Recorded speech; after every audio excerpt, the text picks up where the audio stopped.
cartel. Hola, buenas tardes a todos. Quería daros la bienvenida a esta primera presencia literaria que inaugura el curso 2011 y 2012 y que tenemos la suerte de contar con Rafael Argulló, y estará presentada y entrevistada por Guillermo Montescala, profesor y catedrático compañero de la Universidad de Cádiz. Darles de nuevo la bienvenida, agradecerles su presencia y animarles a que sigan viniendo y asistiendo a estas presencias literarias. Cuando quieran. Bueno, yo también quiero dar la bienvenida a todos los presentes y también a todos los telespectadores que nos están viendo en directo a través de internet. En el perfil de Rafael Argulló, que pueden leer en la página web oficial del escritor, ya he expuesto cuál es, a mi parecer, el logro mayor y más personal de su escritura. El deseo de unir y no separar, de difuminar los límites entre literatura y pensamiento, entre sensaciones e ideas. Dos realidades que tradicionalmente en el pensamiento occidental, al menos esto es así desde los tiempos de Platón, han tendido a mantener unas relaciones especialmente tormentosas, cuando no un divorcio abierto. Una propuesta experimental. Debemos de tener en cuenta que para Rafael literatura es experiencia más experimento, que él mismo ha denominado en repetidas ocasiones con el término sugerente de escritura transversal. Si seguimos consultando la página web de Rafael, podremos ver allí, clasificado en 4 grandes apartados, toda su producción literaria hasta el momento, que es, pues debe ser como una treintena de libros aproximadamente. Y además lo vemos en 4 apartados: poesía, ensayo, narrativa y escritura transversal. En escritura transversal han introducido en la página oficial 5 obras que van desde mitad de los años 90 hasta la actualidad. 5 obras muy importantes. 2 cuadernos de travesía, como él mismo los ha denominado: El cazador de instantes y El puente de fuego. Una enciclopedia del crepúsculo, que creo que es del año 2005. Y un breviario de la aurora, que es un conjunto de 360 definiciones, que además, como también en El cazador de instantes, la vuelta, el círculo, los 360 grados, tiene una simbología interesante e importante en la obra de Rafael Argulló. Pero si nos quedamos solamente ahí pensando que esas son las 5 obras de escritura transversal, yo creo que estaríamos cometiendo un gran error, porque la transversalidad literaria en Rafael ha estado siempre presente desde el primer momento, es decir, desde que comenzó a escribir allá por los años 80. Si ojeamos sus libros de poesía, en el sentido de poesía verso, podremos allí ver las continuas relaciones entre la literatura, por una parte, y el pensamiento, por otra, entre el arte y la literatura. Si pasamos al terreno del ensayo, desde su primer ensayo, para mí, maravilloso, El héroe y el único, de principios de los años 80, hasta terminar en obras como puedan ser, a mí me parece que hoy por hoy, también de mucho interés, porque ilumina muy bien cuál es la cosmovisión de Rafael en este momento, como es, por ejemplo, el ensayo del Ganges al Mediterráneo, y que, bueno, leyendo su última obra, Visión desde el fondo del mar, hay unos momentos, de evocación del año 2000 aproximadamente, de su estancia en Benarés y de su relación entrañable con el profesor Mishra, ya fallecido, ¿no? Uh-huh.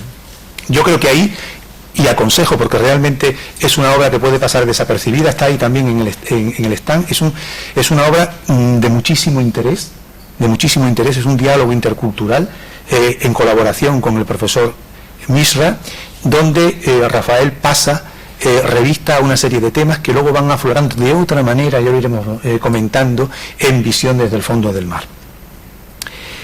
Comunicación entre ensayo, transversalidad y, por supuesto, narrativa.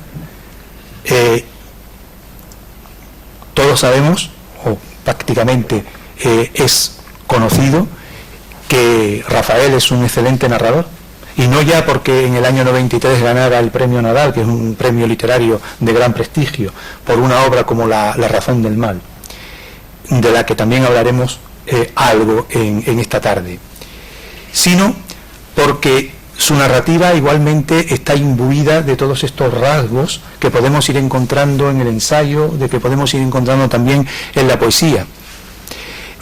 Yo siempre digo que no se podría leer una obra narrativa como El asalto del cielo, o la primera a la que llega creo que azarosamente, él nos lo podrá decir, que es Lampedusa, sin tener en cuenta todos los estudios realizados y ensayos realizados en los años 80, por ejemplo, sobre la mentalidad romántica, sobre la espiritualidad romántica, sobre la idea del titanismo, que es, por ejemplo, fundamental en el asalto del cielo.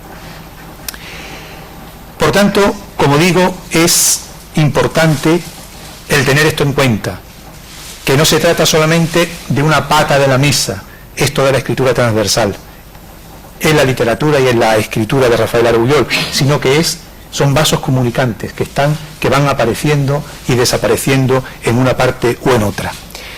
Dos ejemplos más de introducción a lo que vengo diciendo y que para mí son señeros, es su ensayo del año 90, El fin del mundo como obra de arte, que a mí me parece un prodigio de plasmación escénica de una idea, la idea del fin del mundo, y también del año 2002, que fue premio de ensayo del Fondo de Cultura Económica Casa de América, Una educación sensorial, donde se nos comunica de una manera entusiasta ese mundo intelectual, ese mundo, diríamos, de acercamiento al arte y a la crítica del arte, desde la mirada del niño que fue con 13 años y que hojeaba en su casa los volúmenes de la historia del arte de Pilluan.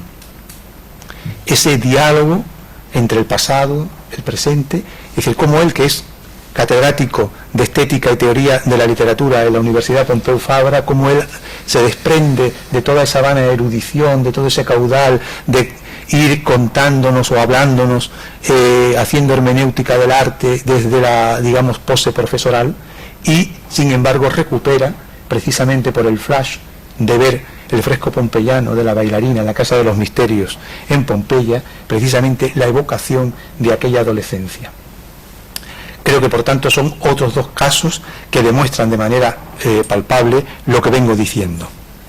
Considero por ello un gran placer reencontrarme aquí con Rafael Argullol en el marco de este ciclo ya consolidado de presencias literarias de la Universidad de Cádiz, y poder conversar con él, sobre todo, después de haber transcurrido ya casi, poquito más de un año, creo que salió el 15 de septiembre del año pasado, su última obra, Visión desde el fondo del mar, que es una obra voluminosa, son 19 libros, 94 capítulos, 1212 páginas,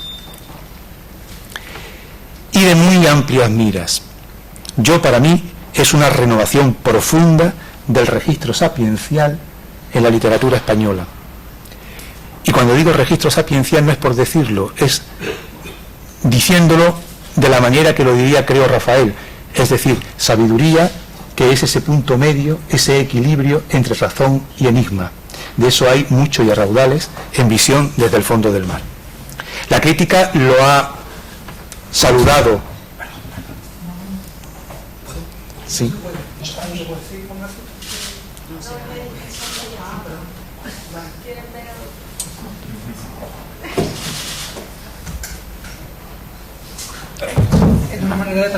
Era fácil. La crítica ha aclamado esta obra, ha tenido mucha repercusión, Creo que es una obra muy, muy importante en el panorama actual editorial en España. Ha recibido ya en este corto espacio de tiempo 2 premios también importantes, el premio Ciutat de Barcelona y el premio Cálamo en el 2010. Y precisamente porque se trata, a mi modo de ver, de una especie de suma que atesora todo lo mejor que hay en la escritura de Rafael Argullol, creo que sería interesante el que Visión desde el fondo del mar se convirtiera en el eje vertebrador de la charla, del coloquio que podemos tener a partir de ahora.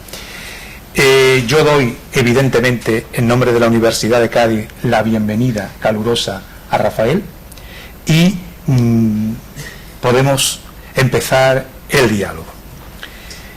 Rafael, tú siempre te has definido pues como un escritor a secas, un pensador al aire libre, porque para ti los pensamientos son de mar, de montaña, de selva, de desierto, y desde luego no de salón profesoral, ni entre estanterías, ni anaqueles. No obstante esto, ¿cómo percibes tú de cara al mundillo literario por una parte y de cara al mundillo intelectual, cuando digo mundillo intelectual en su peor versión, que el universitario, ¿cómo pulsas tú la reacción en estos dos mundos, en el literario y en el intelectual, en el universitario, de una propuesta como la tuya, de unir lo académico y lo literario, de no poner notas a pie de página, por ejemplo, ¿no? Muchas gracias. En primer lugar, quiero agradecer a la Universidad de Cádiz por su invitación, por permitirme estar de nuevo aquí. Quiero pedir disculpas porque estoy resfriado y tengo la voz así un poco gruesa, más gruesa de lo normal. Y muchas gracias también a Guillermo por acompañarme. A tu pregunta, yo diría que ahora ya me da lo mismo, no me da lo mismo lo que pueda opinar un colega u otro colega. Al principio me hacía sufrir un poco, me hacía sufrir porque yo siempre he tenido esa doble faceta de gusto por la contemplación y gusto por la acción. De hecho, cuando la vicerrectora me decía que era química, yo estudié medicina. Antes de estudiar cosas, pues no sabía muy bien a qué dedicarme, pero lo primero que quise era estudiar medicina. Y aunque luego lo dejé, la verdad es que la metáfora, no, la metáfora médica o la metáfora del cirujano o la metáfora del que entra en la carne, el que tiene que ver con lo que está en la llamada presencia reales, a mí me parece muy importante. Yo durante unos años, cuando acabé estos estudios un poco caóticos porque pasaba de una facultad a otra, estuve viajando mucho tiempo y si hubiera podido hubiera continuado viajando. Yo pues ahora no explicaré la historia, llegué a ser profesor casi por casualidad, pero mi ideal de universidad o mi ideal de enseñanza era viajar y conocer viajando. Supongo que esto recogía en gran parte mi talante, en que por un lado tengo, es verdad, una mentalidad reflexiva y contemplativa y disfruto mucho de la contemplación, pero en mi caso nunca ha sido la contemplación en estado puro, ni hombre de biblioteca, ni hombre de archivos, sino más bien, como se ve en el último libro, Hasta la saciedad, hombre de viaje. Supongo que también este talante y ese intento de realizar una ósmosis entre acción y contemplación, la que va marcando mi idea de lo que es la literatura. Cuando yo, y hace muchos años, empecé a hablar de escritura transversal y empecé a hablar de una literatura en la cual se produjera continuamente una convergencia entre el mundo de las ideas, el mundo de las sensaciones, entre imágenes y conceptos, supongo que reflejaba una manera que para mí es consubstancial, es decir, soy así. Yo necesito necesito vivir en un mundo de imágenes que no sea un mundo o de sensaciones que se agote en sí mismo, sino que sea capaz de llegar a un plano ideal, pero no me gusta permanecer en ese plano ideal de manera completamente conceptual, abstracta, sino que de nuevo necesito el anclaje de las sensaciones. Entonces, estos vasos comunicantes para mí han sido fundamentales para entender el hecho de la propia literatura. Por eso yo hice en el breviario de la Aurora hice esa definición de escritura, que es experiencia más experimento, porque realmente veo la escritura así. Es la propia experiencia, pero sometida al experimento de las múltiples vidas que puede haber en una. Múltiples vidas que se extienden a lo que puede ser, a lo que podría ser, a lo que me hubiera gustado ser. Yo no creo en el monólogo. Yo ahora no estoy monólogando, estoy haciendo unas pausas, les estoy mirando a ustedes, estoy dialogando, estoy realizando un acto más de polifonía. Pero si estoy pensando en la intimidad, tampoco es un monólogo. O sea, el pensamiento no es un monólogo, el pensamiento es también un juego de planos en los cuales se enfrenta pues lo que es, lo que yo creía que podía ser, lo que podría ser. De ahí que yo, en tantos libros, pero también en el último de una manera muy evidente, dé mucha importancia al mundo desbocado de la memoria, de los recuerdos y al mundo de los sueños, porque son mundos que quizá no podemos domesticar completamente, pero que nos informan mucho más de lo que es la vida que la mera conciencia de vigilia en la cual nosotros pretendemos tener el rompecabezas perfectamente ordenado.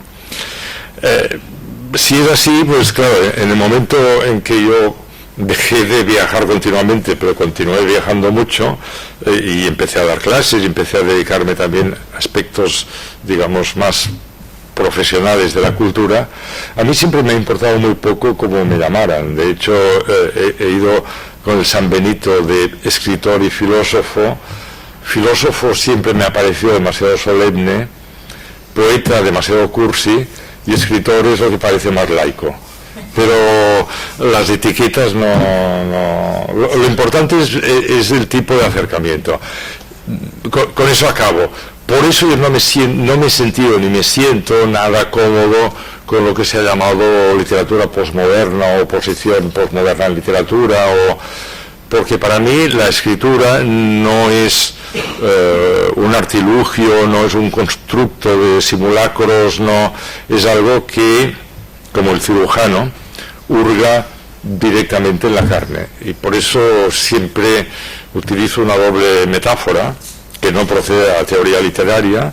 El escritor como cirujano, que es el que busca en el subsuelo de las palabras, y luego el escritor como topógrafo, como astrónomo, que busca en los amplios espacios. Pienso que el último libro es un continuo ejercicio de telescopio y de microscopio. Es decir, cuando estoy, me gusta ahondar en lo microscópico, pero cuando estoy rozando lo que ya me parece imposible, entonces quiero escapar hacia los vastos espacios y viceversa. Y en mi aproximación al conocimiento o a la existencia es igual. Yo creo que solo podemos conocer a través de los otros y a través de lo otro, no a través de uno. El conócete a ti mismo es siempre un conocimiento a través de los otros. Entonces, para mí el método es macro-microscópico. Y otra cosa que te quería también apuntar. ¿Tú eres consciente de que ese intento, a mí me dejó, por ejemplo, impactado haber leído una obra tan exquisita como El cazador de instantes, lo que tú allí dices sobre la igual naturaleza de pensamiento y sensaciones, ¿no? Cuando decías allí que las ideas no son sino sensaciones destiladas y enfriadas en el alambique de la razón, y las sensaciones no son sino ideas que arden antes de poder ser atrapadas por el pensamiento. ¿Tú eres consciente que esa unión de lo sensible por una parte y de lo intelectual por otro, digamos, del alma y del cuerpo, es una lucha titánica contra los dos grandes dioses de nuestro pensamiento occidental, que es el dualismo antropológico, cuerpo y alma de una parte, y el dualismo ontológico, que separa a la manera platónica el mundo de las sensaciones, el mundo de las ideas y el mundo sensible. Y por otra parte también te quería decir, se me ocurre preguntarte, Rafael, el hecho de que tú hayas escrito una obra como Visión desde el fondo del mar a mano, en un acto de quirografía impresionante, si tiene, tú dices, hay una página importante en el libro en el que dices que te tienes que conciliar o reconciliar con los sentidos, que tienes que sentir el lápiz, la pluma, en el roce con el papel, como el pincel, el pintor, o como el cincel, el escultor. ¿Podría, en cierta manera, ir en el camino de esa unión o de esa visión que tú tienes de la espiritualidad como tensión máxima de la sensualidad, del arco de la sensualidad, el hecho de escribir a mano? Yo en general, vamos a ver, yo escribo a mano fundamentalmente, primero porque me gusta, y en segundo lugar también por razones de salud. O sea, hace ya años, de una manera muy sorprendente, tuve un problema en la columna vertebral. Tengo incluso un libro que lo explico, de Avalúo el dolor, que pasó en La Habana. Entonces, bueno, me operaron, una operación compleja, salió bien, pero con dolores después, y siempre que me ponía a intentar escribir en ordenador, enseguida a los 15 minutos, con lo cual reaprendí lo que nunca había abandonado, que es que la escritura era fundamentalmente a mano. Utilizo ordenador, pero para cosas cortas. Pero en este libro concreto, aunque no hubiera tenido esa operación, hubiera elegido escribir a mano, porque este libro me llevó a tal militancia en la escritura, cosa que no había tenido en otros libros. Me pasé 6 años largos, y con el de la revisión 7, prácticamente dedicado full time todo el tiempo al libro. Había un momento en que mi casa era una especie de mapamundi, de mapas y de cuadros, etcétera, que cuando me venían amigos y así no entendían nada, y había hojas por todos lados. Llegué incluso a la conclusión que un libro como este último mío, en el que hay tantos espacios y tantos tiempos, tantos cortes en el espacio y en el tiempo, la única manera de organizarlo era de manera en que yo visualmente lo tuviera bien dominado en cada momento. Aún así, en el propio libro hay unas páginas en que hablo estoy en medio del Atlántico, no sé si avanzar o retroceder, porque estoy rodeado de páginas por todos lados. Pero había una razón física, y es que de alguna manera mi mano físicamente conectaba con el bolígrafo, plumas, porque iba alternando, y el papel, y todo tenía un circuito físico que para mí era importante. Y ahí explico 2 cosas breves. Una, la cuestión de fondo que me has preguntado. En efecto, yo soy completamente contrario al dualismo, soy monista. Mi experiencia de la vida me lleva a la unidad de sensación y pensamiento, me lleva a la unidad de eso que hemos llamado alma con el cuerpo. Periódicamente me preguntan por Dios, tema que también sale en mi libro, y no me declaro ya nunca ni ateo ni agnóstico, sino que me declaro creyente de dioses transitorios, de dioses que van vinculados pues a la propia experiencia, a la propia corporeidad. Entonces, sí, es que no es una posición intelectual, es una posición vital. He visto en mi vida que cuerpo y alma es lo mismo, vistos desde 2 perspectivas distintas, y sensación y pensamiento también. Y finalmente hay una razón en la cual eso se sintetizaría, se concretaría, y es que todo este larguísimo libro, ten en cuenta que el editor ha logrado que fueran 1212 páginas, era más extenso, pero que en el momento de la revisión, en ese año de la revisión, me cargué una cuarta parte del libro, o sea que aún era muchísimo más largo. Bueno, está, pero no está en el libro, esta cuarta parte. Entonces, todo eso, todo ese mundo que que en un momento determinado, pues prácticamente me desborda, que lo veía como una especie de piezas flotando, que luego con el tiempo se fueron reunificando, todo ese mundo partió de una tarde concreta, partió del día de la agonía de mi padre. Mi padre afortunadamente tuvo una vida larga y en buenas condiciones. Bueno, al final entró en la fase final de su vida, estuvo una semana en la clínica, un día de agonía, que por la mañana todavía estaba suficientemente consciente, fue el día en que hubo los bombardeos de la OTAN en la ex Yugoslavia, aún preguntó por eso, porque estaba muy preocupado que en Europa europeos volvieran a bombardear europeos, y luego se fue extinguiendo, y yo la acompañaba. Él estaba cubierto con una sábana, entonces recuerdo que sus manos, bueno, él estaba aquí, yo estaba en este lado, veía su mano derecha. Entonces me fijé mucho en su mano derecha y de alguna manera por primera vez la asocié con la mía. Y luego, claro, me dijeron que era obvio porque teníamos las manos muy parecidas, pero nunca me había fijado. Y a partir de ahí surgió la idea de hacer un ajuste de cuentas con mi vida, no con la suya, con mi vida. Eso estuvo 3 años más o menos flotando en mi imaginación hasta que finalmente me puse. Con lo cual, para mí todavía se hizo más evidente esa convicción de que lo espiritual y lo corporal son elementos que van unidos. Es decir, no soy de los que creo que hay que anular lo corporal para conseguir lo espiritual, ni viceversa, sino que forman parte de un juego íntimo.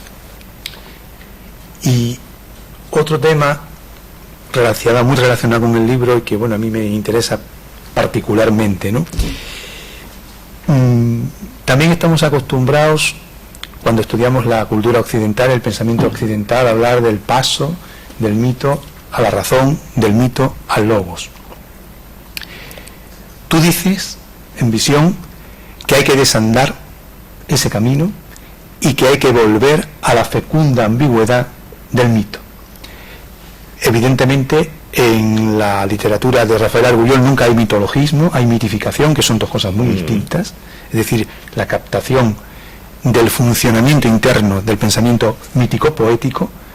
Esa es una apuesta muy original que nos conecta pues con la literatura, por ejemplo, de los poetas arcaicos griegos, de un Homero, de un Hesíodo, o de todo el pensamiento trágico griego. Y leyendo Visión, a mí se me ocurre pensar si esa apuesta de superar la lógica de la contradicción, vamos a decir, pues por una lógica de la ambigüedad, en un sentido positivo, si en ese sentido la existencia, por ejemplo, de rótulos como aquel que vistes en México, que decía club privado para socios y no socios exclusivamente,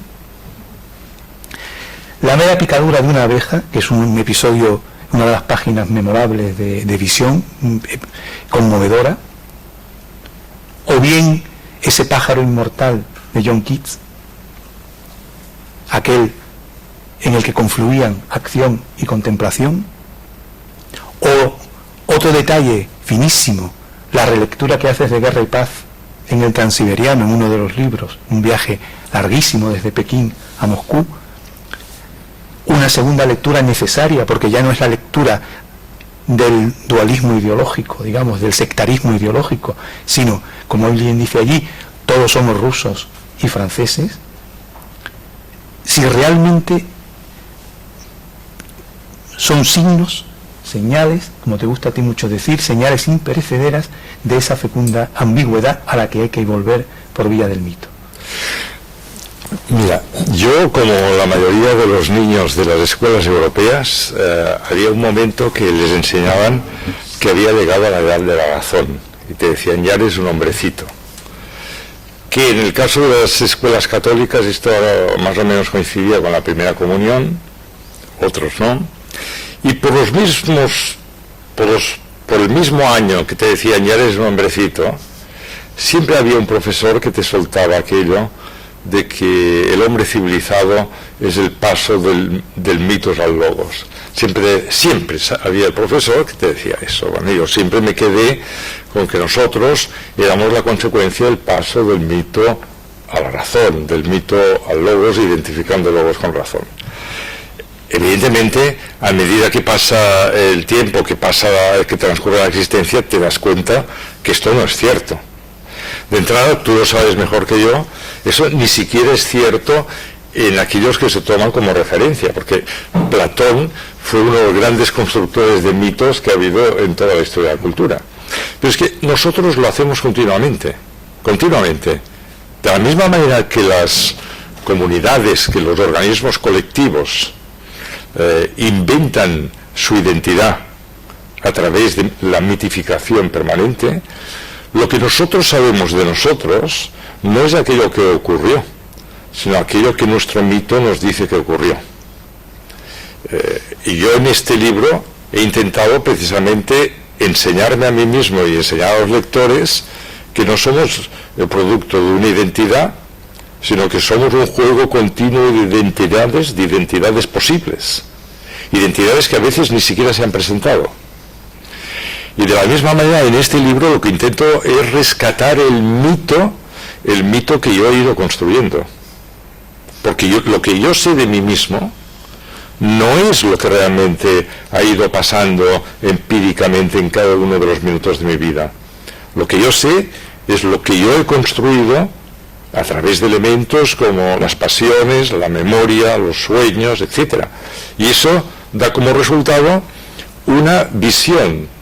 Por eso he titulado el libro Visión desde el fondo del mar. Si hubiera tenido tan claro que lo que soy se puede ver desde arriba, lo hubiera titulado pues Visión de Narciso mirándose en la superficie. Pero es que creo que no es así. Nos vemos desde el fondo del mar, nos vamos aclarando de manera paulatina, vamos iluminando, vamos oscureciendo. Hay una cosa muy clara, y es que para mí, o menos clara para mí, que las cosas son mucho más ricas a través de su segundo nacimiento que a través de su primer nacimiento. O sea, el primer nacimiento, en el primer nacimiento de las cosas, de las situaciones, de las emociones, de las pasiones, estamos demasiado deslumbrados. Y de ahí el poder de la memoria, solo aquello que sobrevive a través de la memoria o que tú logras rescatar a través de la memoria, tiene una segunda oportunidad, tiene un segundo nacimiento, y eso es importante. Ejemplos, en el libro sale abundantemente. Yo puedo haber tenido una novia que durara 6 años y que ni es citada en el libro, me he olvidado, y lo que está olvidado es que la memoria no es moral, ni es inmoral, es amoral. No se rige por criterios morales, como los sueños. Nosotros no dominamos la moral de nuestros sueños. Pero en cambio, en la memoria, aquello que han sido acontecimientos verdaderamente epifánicos para uno, vuelve. Y no siempre son buenos. O aquello que el tribunal moral llamaría bueno. Pero sin embargo, vuelve. Y ahí es donde yo continuamente hago una diferencia entre algo que siempre he considerado muy importante para mí, que es construirme éticamente, construirme como carácter, y lo que en cambio muchas veces he despreciado, que es el tribunal moral, la moral. Eso que en nuestro lenguaje continuamente ahora confundimos, moral y ética, son dos cosas distintas. Ética es aquello que uno mismo se construye. Moral es del juicio de los demás. Y en cuanto a ética, yo nunca he leído nada mejor que un pasaje del Bhagavad Gita indio, cuando el guerrero Arjuna duda mucho antes de entrar en la batalla y se le presenta un avatar de Krishna en forma de cochero. Entonces le dice, no, es que tú tú tienes que seguir el camino que decidas independientemente de la utilidad directa o no de este camino. Reconozco que esto es difícil de comprender en nuestra época, que es una época dominada mucho más por el para qué que por el por qué. Pero esto es del ethos. En cambio, la moral es el juicio de los demás. Yo el juicio de los demás me importa relativamente poco. Y para lograr estas diversas atalayas que tú logras, como me dices, la mirada macroscópica y microscópica. Por cierto, el libro comienza con ese capítulo memorable, sí. Saliva, esas 2 gotas de saliva, el doctor Stephenson en el Decoumy islandés haciendo la prueba del microscopio biogenético y el genoma, es mi genoma, sí, sí. Y ahí sale la EVA mitocondrial y sale el Adán del cromosoma Y o Y, habría que decir ahora, ¿no? La mirada macroscópica, microscópica, la mirada póstuma. Hay ejemplos también muy interesantes, ese de los remeros filipinos por una parte, el de los pintores de iconos bizantinos de otra, es decir, colocarse del lado de la muerte para tomar energía en la vida. Realmente, no digamos ya la visión desde el fondo del mar, es decir, hay que abismarse hasta el interior, es decir, es el antídoto contra el narciso, es decir, contra el solipsismo. Realmente el escritor, el hombre en general, tiene que situarse en la periferia, tiene que abandonar el centro, situarse en la periferia, en los extremos, volar alto como ese pájaro escudriñador que desde lo alto ve todo, ve toda la ciudad, todo nuestro ajetreo diario, como dices tú muy bien, la ciudad del ángel, la ciudad del demonio. Es decir, hay que irse hacia un modelo de hombre periférico. Hay que descentrarse, esta es mi opinión. Hay que descentrarse continuamente para, de alguna manera, mirar tu centro desde otras posiciones. Esto es el valor que tiene la experiencia del viaje, si se da esta experiencia. Que el viaje no quiere decir ir a Patagonia o no. El viaje puede ser desde la inmovilidad. El viaje para mí es aquel que produce experiencia de viaje y la experiencia de viaje es la oportunidad de mirarte desde otro mirador, por tanto de descentrarte. Si esto lo situamos en términos políticos es muy fácil de entender. Yo soy muy antinacionalista, lo cual no quiere decir que no sea catalanista, para aclarar, pero soy contrario a todos los nacionalismos y a todos los identitarismos. ¿Por qué? Porque en el momento en que tú te descentras, evidentemente te das cuenta hasta qué punto todo aquello que eran ideas de una identidad fuerte son ideas preconcebidas. Edipo también creía que sabía todo de su identidad y no sabía absolutamente nada. Y en ese sentido yo creo que todos nosotros somos Edipo, sin llegar quizá a los extremos de Edipo, todos somos Edipo, porque hay múltiples, en el libro lo llamo Hermandad de Sombras, hay múltiples identidades que nos acompañan a lo largo de nuestra vida. Y estas identidades nos van abriendo los ojos, nos van abriendo la conciencia, y esa es la importancia de lo que podríamos llamar el descentramiento. Por eso en el libro, voy a aclarar algo sobre la construcción del libro. El libro está escrito en prácticamente todo en el orden que ha sido publicado, a excepción de los 2 primeros capítulos que los añadí casi al final. Por tanto, el libro empezaba por el 3er capítulo, que era todo desde el punto de vista póstumo. Esto partía de una anécdota que, volviendo de un viaje en Ámsterdam, me encontré en un periódico con la noticia de un hombre en las costas de Florida que tenía mis mismas iniciales, RA, que había estado dos meses a la deriva. Finalmente lo habían rescatado milagrosamente vivo, y ya estaba en el hospital, estaba perfectamente, y se negaba a creer que estaba vivo. Él decía, no, pero si estoy muerto. Y así llevaba semanas considerando que estaba muerto. A partir de esta noticia y elaborando un poco esa cuestión, quería enfocar todo el libro desde el punto de vista póstumo. Pero ya avanzado el libro me pareció poco. Lo quise descentrar más. Y entonces busqué 2 capítulos que fueran como 2 zooms. Y claro, fue un poco también, como todo, el resultado del azar. Lo que después ves como destino, previamente te parece un azar, ¿no? Un amigo me habló de la posibilidad de pedir el genoma individualmente a una empresa de Islandia a partir de 2 gotas, y lo pedí, y eso me dio la oportunidad de ese zoom como cósmico, que es el primer capítulo. Y luego en Sarajevo pasé por una calle que habían 2 pisadas en el suelo. Estas 2 pisadas anunciaban un pequeñísimo museo, pequeñísimo, más pequeño que esa habitación, dedicado al atentado de Sarajevo que desencadenó la Primera Guerra Mundial.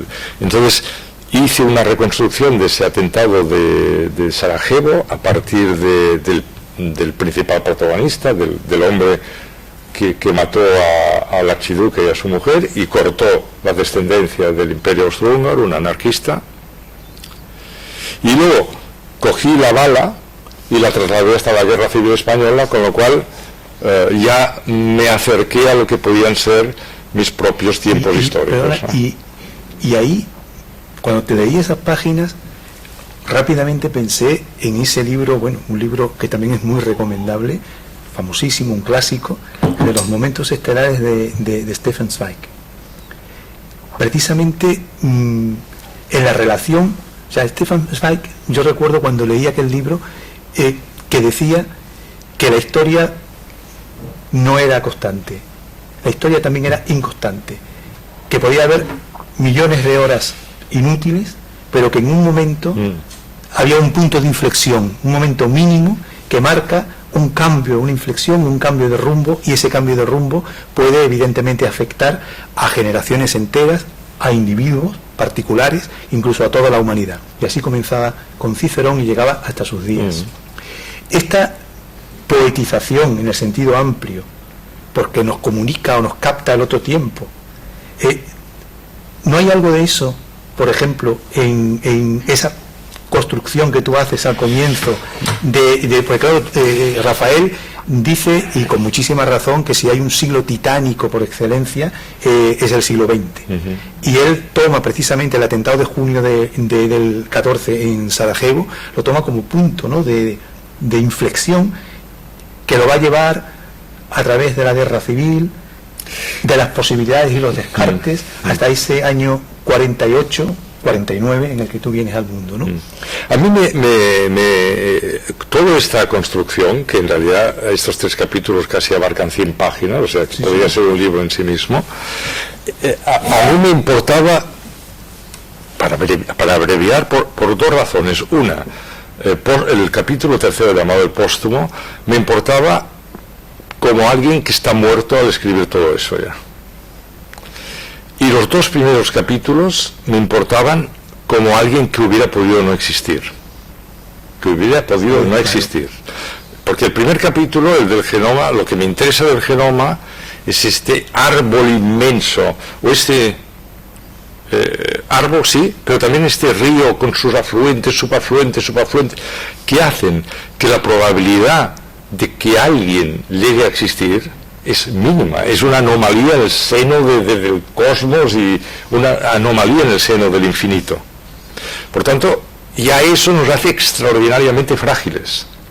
Si bien es cierto que cuando vemos un resquicio de luz, empujamos y a eso le llamamos vida. Quería, por tanto, que quedara claro que quien ha escrito todo eso no solamente había muerto, sino que podía no haber existido. Y el segundo capítulo es lo mismo trasladado al terreno histórico. La recreación del atentado de Sarajevo te lleva al increíble azar que fue ese atentado. Una chapuza hecha por unos chicos que no tenían ni idea y que finalmente se encuentran por casualidad uno de ellos al archiduque que se ha equivocado de calle, y dispara por primera vez en su vida con los ojos cerrados y 2 tiros y mata a los 2. O sea, la probabilidad era mínima. Pero luego cuando cojo la bala y la traslado, bueno, esto derrumbó 6 imperios, como en dominó. Y cuando cojo la bala y la traslado a la guerra civil, ¿dónde la traslado? La traslado a un escenario anecdótico, pero cierto. Es que mi madre tenía un pretendiente, no era ni novio, según ella. Entonces, al que una bala mató en los primeros meses de la guerra civil, y mi padre, aunque mi madre entonces todavía no conocía, estaba también en el frente, a pocos kilómetros de este otro. Entonces, claro, jugando con esta idea, si esa bala no se hubiera cargado al pretendiente, pues, por tanto, a mí lo que me interesaba era explicar todo desde la extrema fragilidad, porque la vida es una anomalía cósmica, y la vida con conciencia, que es lo que nosotros queremos tener, es una anomalía de la anomalía. Y todo solo lo podemos plantear desde esa anomalía de la anomalía. Ahora repito, cuando tenemos un resquicio empujamos tanto que hemos creado el arte, la civilización, la cultura para bien, y las destrucciones, las guerras, las torturas para lo que quieras. Y centrándonos ahora en la construcción de la obra de Visión, en esa interlocución constante que tú tienes con el lector, sí.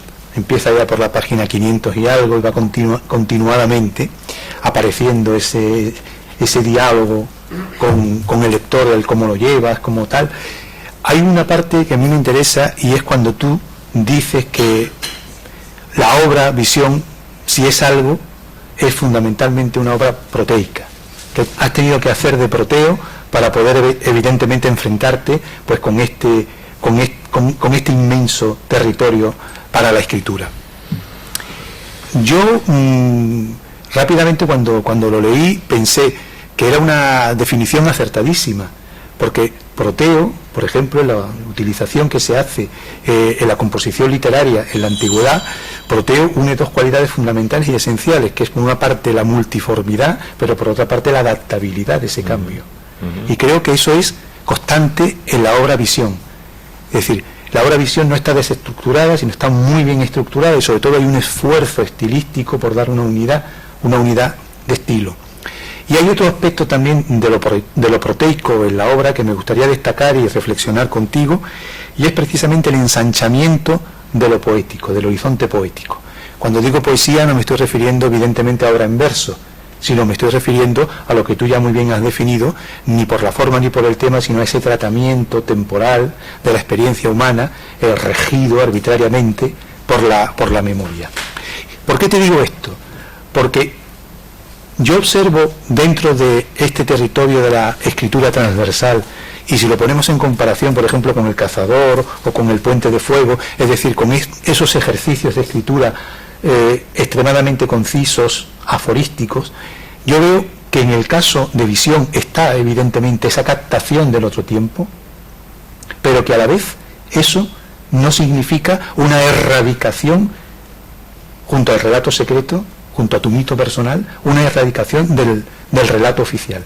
Es decir, nos vamos a encontrar fechas y fechas detalladas, nos vamos a encontrar confesiones, incluso confesiones personales, vamos a encontrar diarios, vamos a encontrar incluso hasta un acta de defunción. Y otra cosa que también te quería, uniéndolo a esto, preguntar: ¿cómo se resuelve cuando tú trabajas? Hay una fotografía en el macrosite, porque escribe a mano, pero al mismo tiempo también elabora una maravillosa página web donde uno puede seguir el libro a través de unas espirales temáticas, a través de un mapa o incluso a través de mucho material fotográfico, fílmico, etcétera, a lo largo de los capítulos.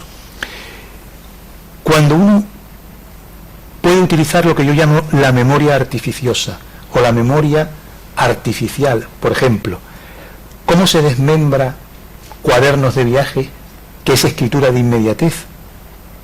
¿Cómo vuelves a eso? ¿Los transcribes? ¿Los has transcrito? ¿Has reescrito? Es decir, la unidad está lograda en el momento en que hay mucha reflexión y además hay una asociación de ideas continuas. Por eso tú vas dando esos saltos, como dices, esas discontinuidades. No hay un relato cronológico, en ese sentido no es un libro de memorias ni un diario.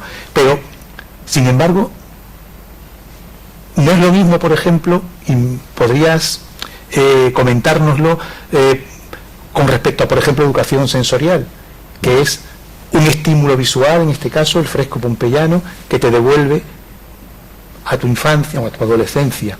Ni siquiera las grabaciones del Lavalú, donde dices que porque has grabado en el momento de ese extremo dolor físico, que si no, la amnesia, evidentemente hubieras escapado de allí, hubieras olvidado.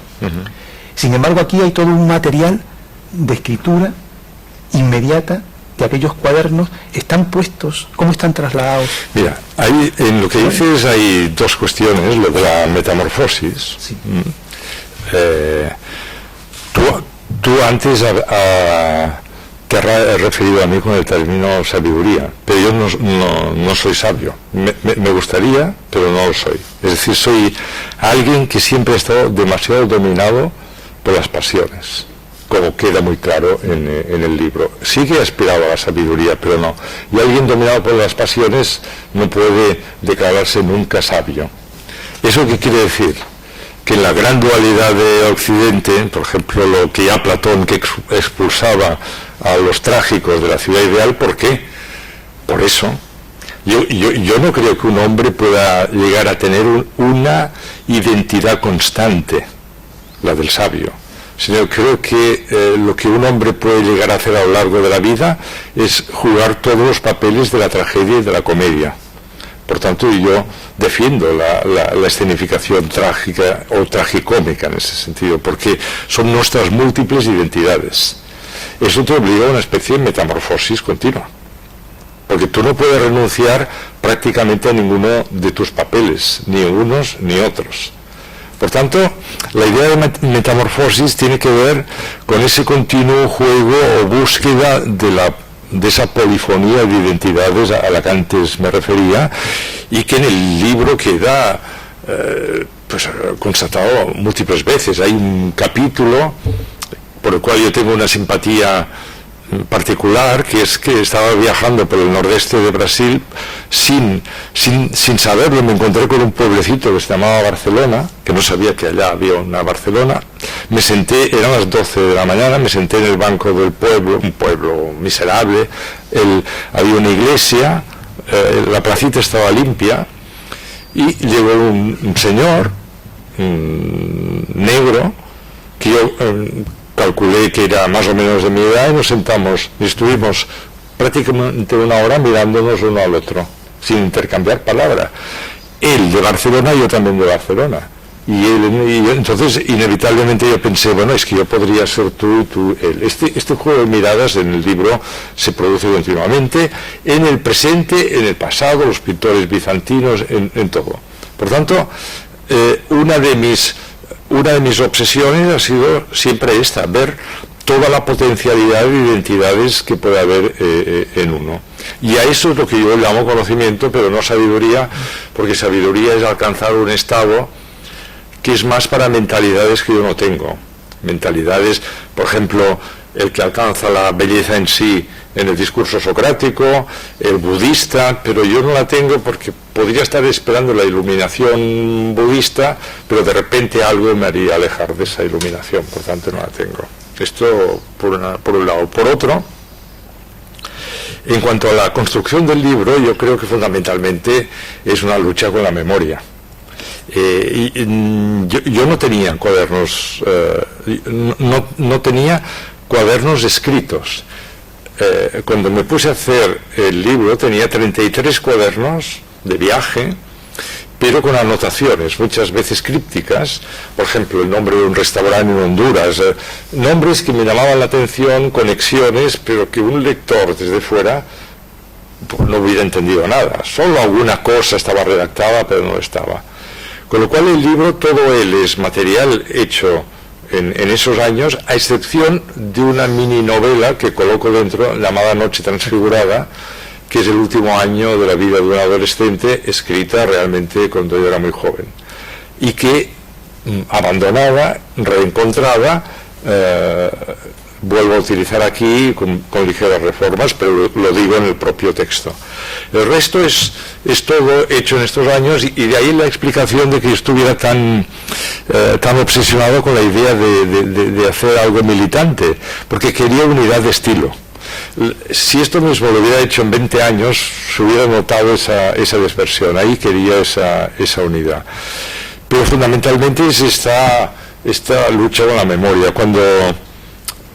Y ahí sí es donde podemos distinguir claramente la memoria pasiva, que es la de los recuerdos que nos van tomando de una manera muy arbitraria y cuando les da la gana, y la otra que sí es cierto que en el momento en que tú haces toda una estrategia de captura de los recuerdos, eso también funciona.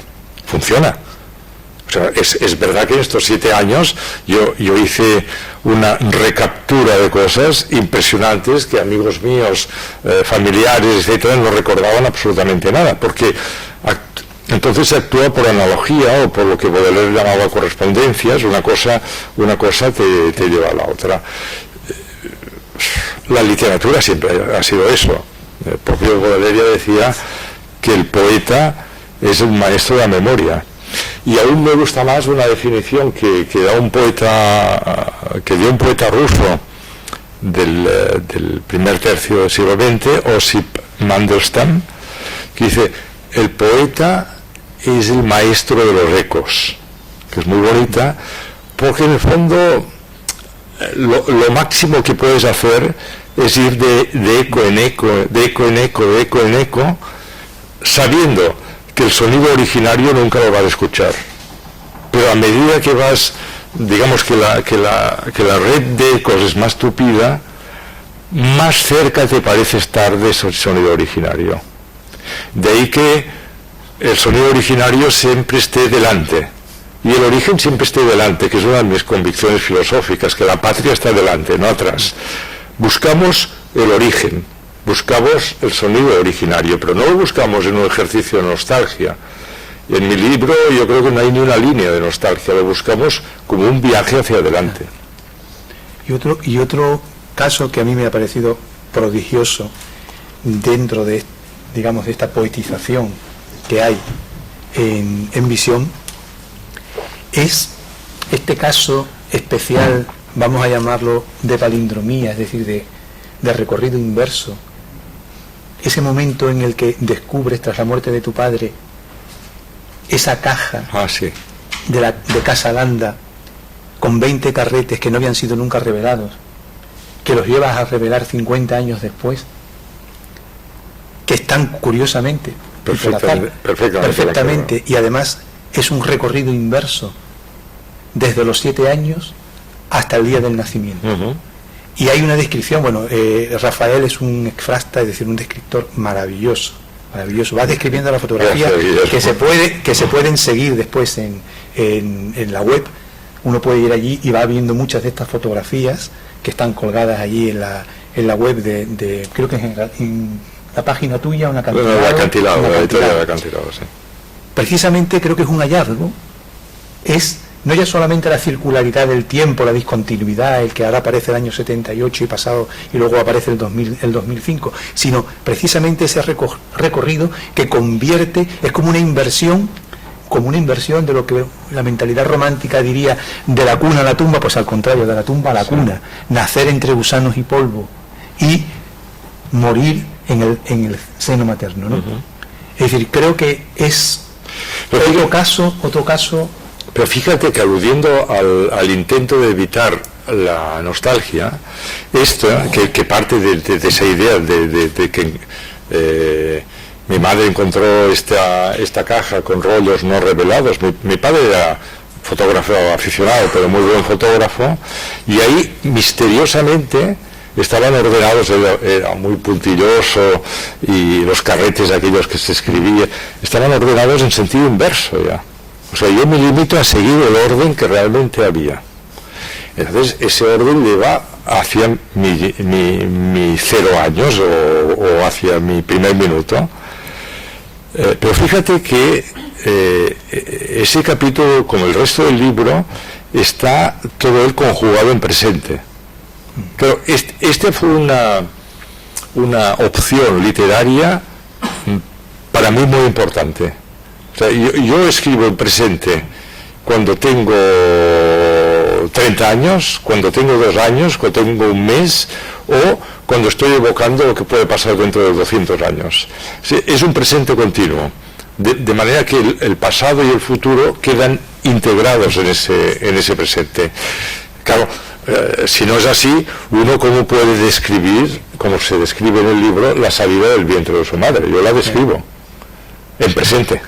Claro, entonces, todo el libro está conjugado en presente porque de ninguna manera yo quería ese ejercicio hacia el pasado. Por eso yo me he negado, cuando en los periódicos después de la publicación del libro siempre he dicho, no es una autobiografía, no es unas memorias, no son diarios.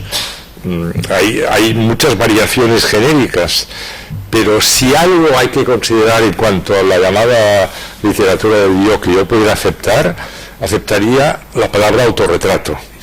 Un autorretrato con la época en el fondo.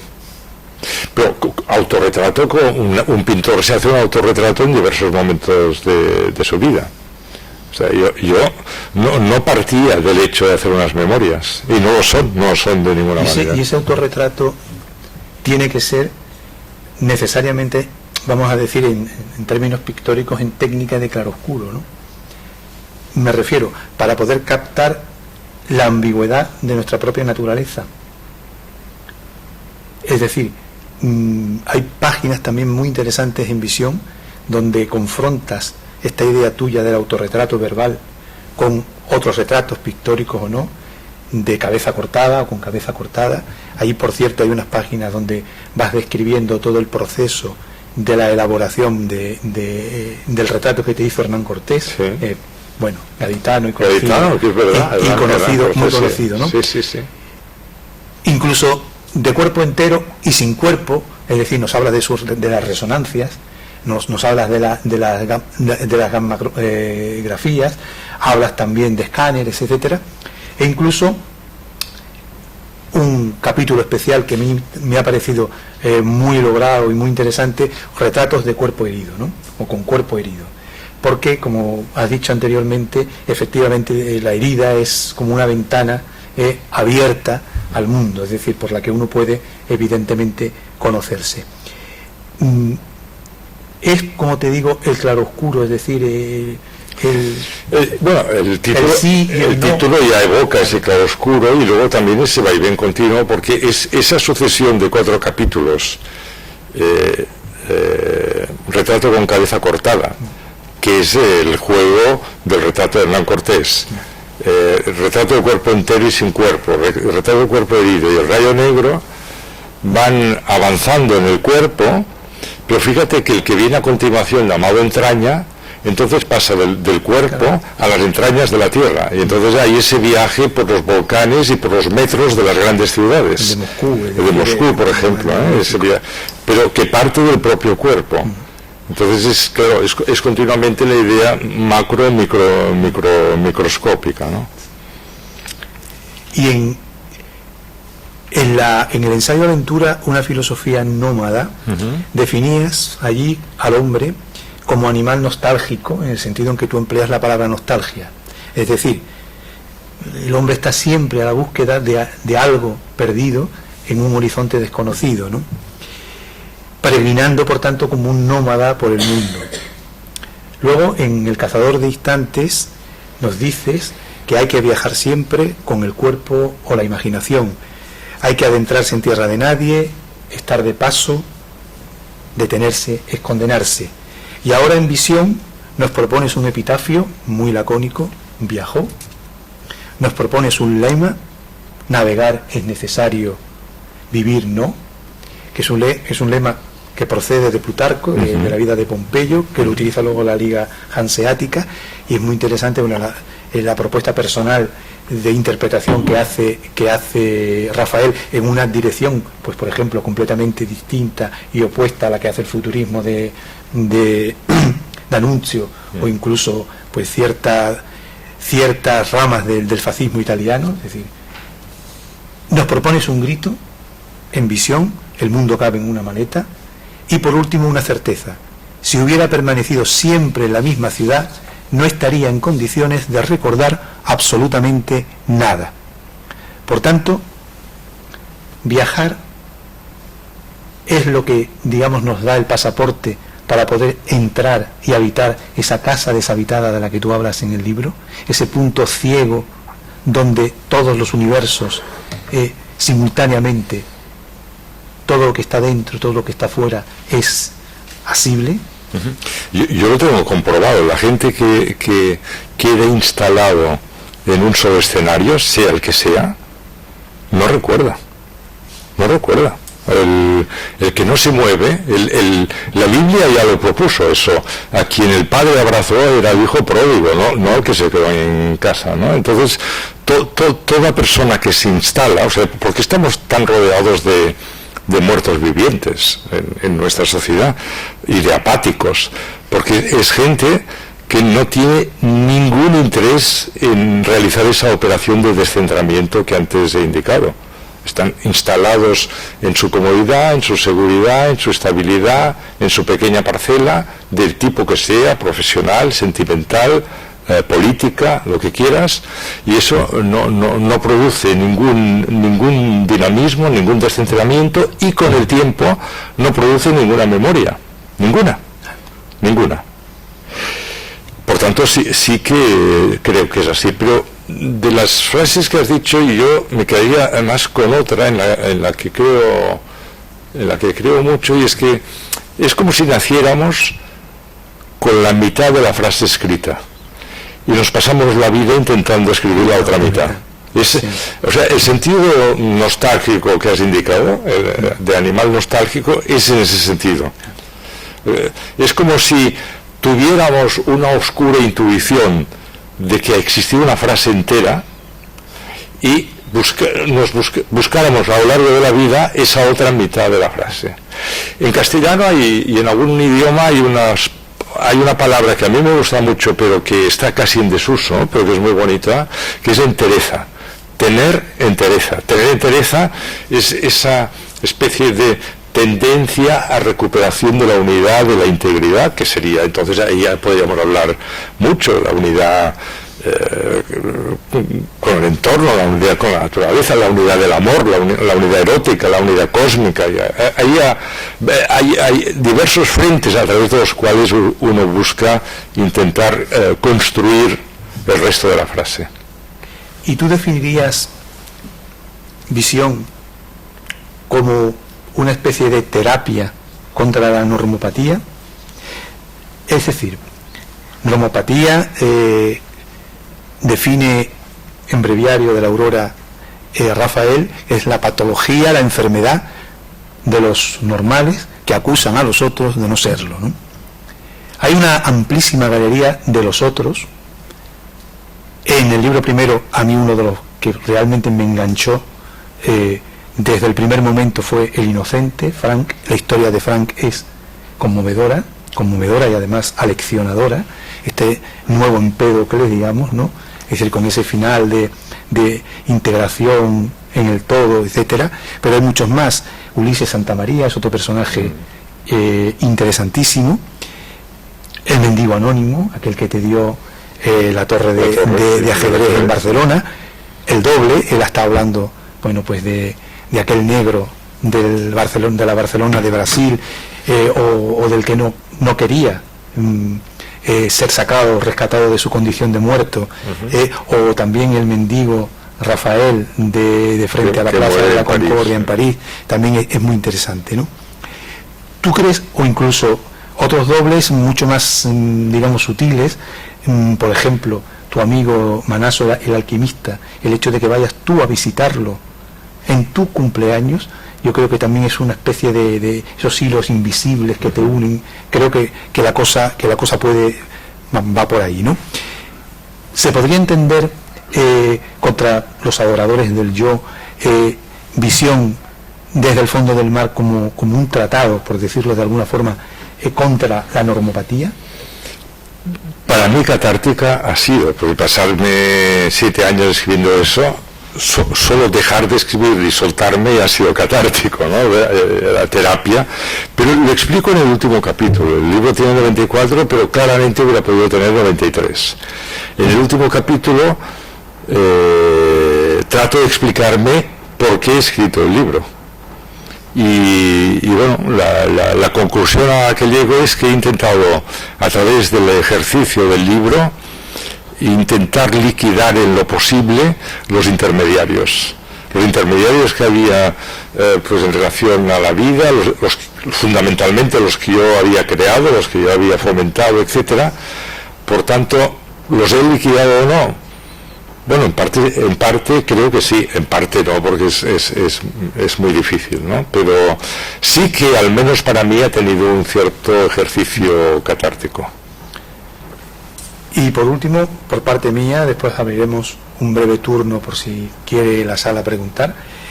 Para mí, Visión es un ejemplo portentoso de que es posible recuperar lo sagrado en el sentido de las Heilige de Hölderlin, desde el ámbito de lo estrictamente secular, con ese equilibrio del que ya hemos hablado entre razón y enigma.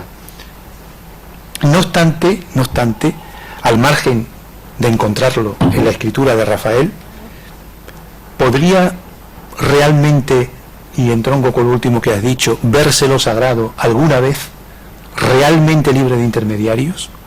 Dioniso, el enigma, el otro, venció ciertamente al Teómaco Penteo, pero no acabó por claudicar ante Pisístrato, el inventor de las grandes Dionisias, el gran domesticador de la fiera. Yo creo que lo sagrado es una experiencia siempre abierta. Es lo que los ingleses llaman work in progress.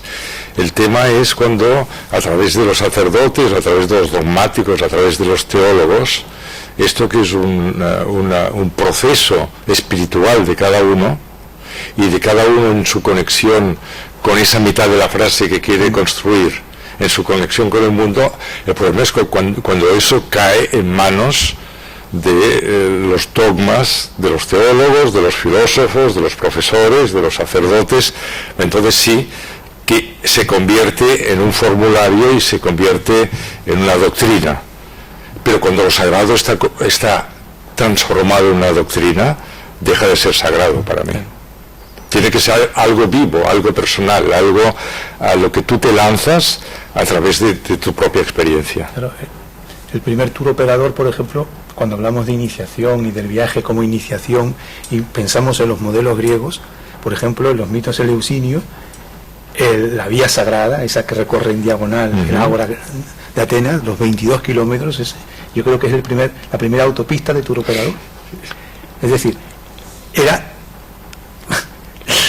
la institucionalización del misterio, es decir, de lo enigmático, ¿no? Claro.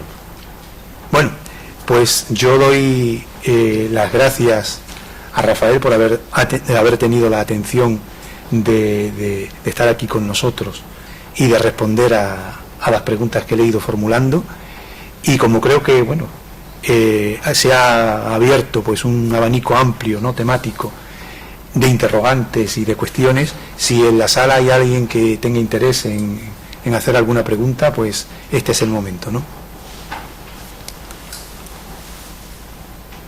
Es el momento del horror vacui, del horror al vacío. Ahí está.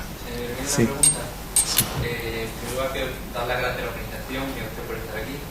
En segundo lugar, quiero pedir perdón porque soy la primera que acudo y no conozco el orden normal de la audición, por así decirlo. Una pregunta que me ha surgido mientras usted hablaba y que me gustaría que se me resolviese. Me ha gustado mucho, sobre todo cuando usted ha comentado que somos una nación a escribir. Y es que, en cierto modo, me siento muy atraído por lo que usted le queda por decir, más que de lo que ha dicho. Su obra me gusta mucho, pero tengo la fe en que le queda mucho por decir. Entonces mi pregunta internacional es si habría que valorar la obra del autor, no la obra, el autor en lo que le queda por hacer, más que lo que ha hecho. Sí, fíjate que hay, mira, darse en el clavo en todo un capítulo que hay en el libro, que es se llama Museo construido sobre arenas movedizas, y es un capítulo muy largo también, en el que planteo un museo basado en lo que acabas de decir tú, un museo en el cual lo importante no es la obra que ya se ha hecho, sino aquello que se podría hacer. Por tanto, yo no tengo ninguna duda que lo importante es lo que está por venir, porque si no,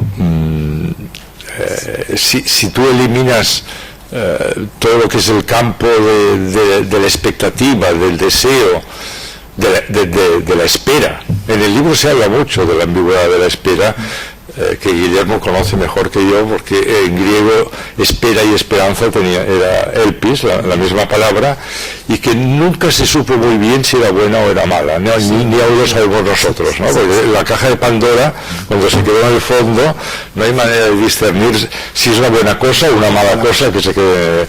O cuando Prometeo dice, les di a los hombres ciegas de esperanzas, tampoco sabemos si es muy bueno o malo. Pero en cualquier caso,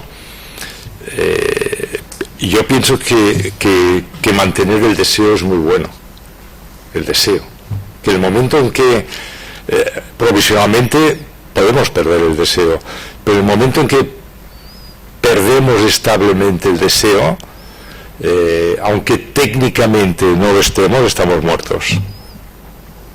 Y hay muchos, hay mucha gente así, es lo que antes se llamaba muertos vivientes,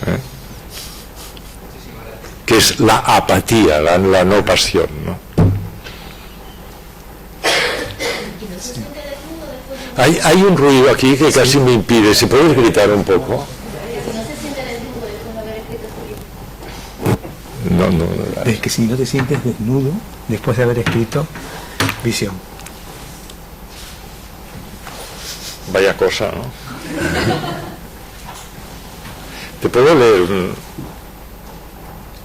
Te voy a leer algo que recibí anteayer de una vieja amiga que por lo visto, a ver si lo encuentro. Esto sí que es una exhibición de tecnología, pero por lo que dices tú. Ella se llama María del Mar Agnus, es una crítica de arte, dice: bravo, Rafael, por tu magnífico autorretrato, un trabajo de cirujano impresionante, ni más sincera admiración y gratitud. Me ha impresionado mucho la elegancia con que tratas algunos temas, el rey de los saltos. Tu relato me ha acompañado este mes de septiembre tan caluroso aquí en Comillas y lo he disfrutado en todo su esplendor. Ha sido una fuerte sacudida a mi memoria adormecida que me incita a continuar con Mi paraíso perdido. Paréntesis, mi abuela también era una encajera de bolillos prodigiosa, algo que se cita en el libro. Y ahora, ¿cómo lo llevas lo de ir por el mundo con el alma desnuda? Lo leo porque es exactamente lo que este tono... Yo lo leo muy bien, no tengo el menor problema. El menor problema porque ha sido un desnudamiento de alma que a mí me ha sacado carga. No creo, pero hay que leer el libro. Creo que he intentado evitar en todo momento la obscenidad, o lo que ya los griegos entendían por obscenidad. He intentado evitar eso. He intentado evitar lo que es una especie de ritornello sobre tu ombligo. He intentado evitarlo, por eso uno de mis principios continuos en el libro es: solo se puede conocer a través de los otros, de lo otro, de los otros.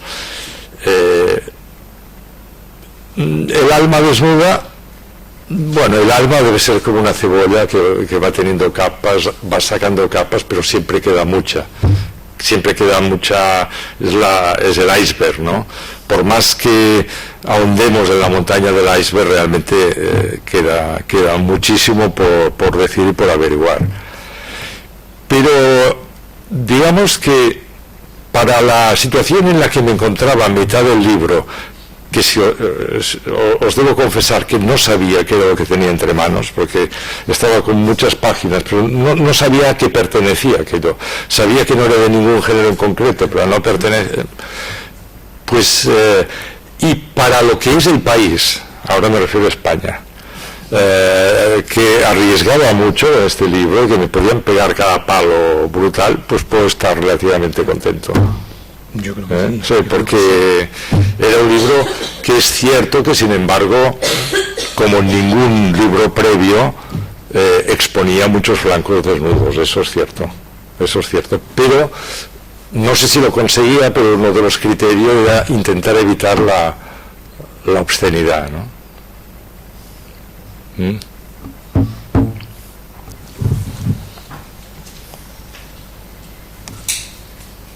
¿Alguna pregunta más?